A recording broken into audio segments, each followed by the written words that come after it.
It is kind of amazing to see such a packed house, all here for socialism,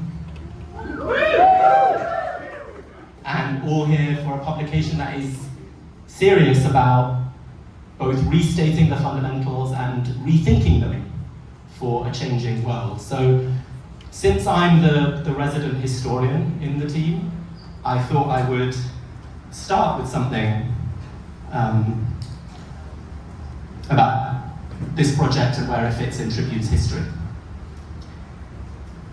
It was through the pages of Tribune that in the 1930s, Labour left-wingers were expelled from the Labour Party for highlighting the urgent danger of fascism and calling for unity with communists. We are at a similar kind of coalitional moment now. We don't need socialist publications with a narrow sectarian line, or socialist publications that think they have all the answers, or socialist publications that think that repeating old slogans is enough. But when I look around this room and see so many familiar faces as well as new ones, I see the very beginnings of something better, something broader, drawing on all the many resources of our traditions. We have trade union officials, rank and file union members, and workers in workplaces that have never been unionized. We have socialist activists and leaders in the Labour Party, the Green Party, the Communist Party, and many more. We have campaigners for rent controls and against the power of police, prisons, and borders. We have fighters for a livable planet and against the main enemy of human life in our world today, which is American imperialism and its British partner. We have dreamers and stoners and weirdos, and we have football lads, and even some people who fit into both categories. That's called intersectionality. We come from all over the world and from all kinds of backgrounds. But as the Tribune stalwart Nye Bevan put it, and thanks to my dear friend Max, where is he, for giving me this famous line again and again, as Nye Bevan put it, I don't care where you come from, I care where you're going. I'm proud to see feminists and campaigners for queer liberation, as well as deeply religious people. And we will never apologize for deepening our links with Muslim communities at a moment of intense Islamophobia.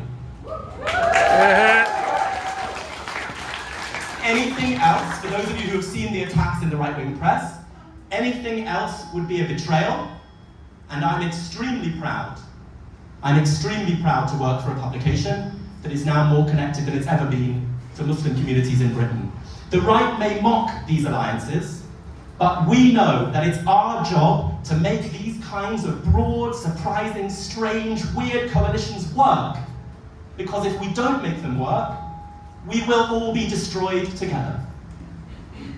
So, in closing, I just want to raise one example of something that I've experienced recently, as did many of you, which gave me hope, and which I think has still not been properly studied, never been properly written up in the mainstream press in this country. When hundreds of thousands of people came together, week in, week out, for Palestine, they were not just registering their opposition to genocide. Through that movement, I spoke in schools, in town halls, in working men's clubs, and at iftars. And I found a very deep sense among very many people that those who rule this society regard some lives as expendable. Both here, they're the people who drove people off the land and then went to Ireland and colonized it, both close to home and far overseas. Those who rule this society believe that some people's lives matter and others don't. That whole worldview is what we oppose. That's what's been constant since 1937. The forms that it takes, the strategies that it implies, those change. But that's what's been constant. Opposition to the worldview that defines the people who rule this society, who regard most of the people in this society as pieces on a chessboard to move around and mobilize and divide against each other, whose lives aren't real and don't really matter. And at a time when everything seems to be getting worse, those weekly marches met this moment of Western decline with a call for something better to replace it. Against all the racist cliches, the spirit of hope and humanity united migrant communities from Ireland to India, from Jamaica to Somalia, who know what colonialism is, and the heroes of the RMT who stewarded our demonstrations, just as they have energized millions by refusing to live on their knees at work.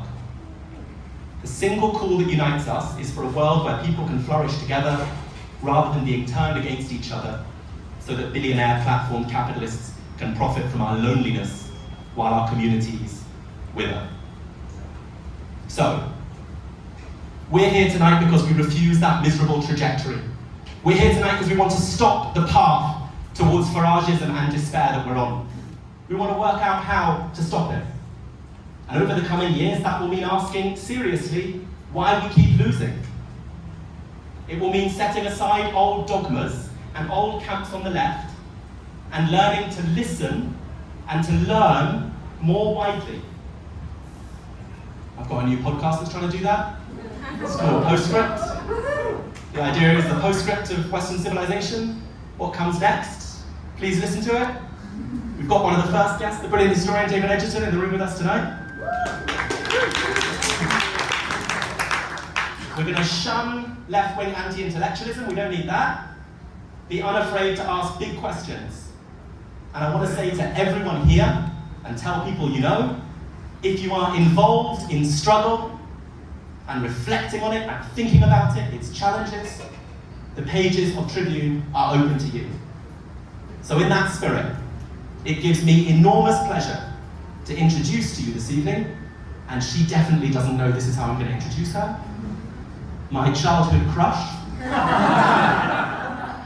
I grew up watching this person on Question Time calmly skewering new Labour ministers, the most depraved people in the universe, the kinds of people, you know the British stiff upper lip, right? So you can organise torture and then have high tea, right? Those people sit on BBC Question Time and think they own the fucking planet.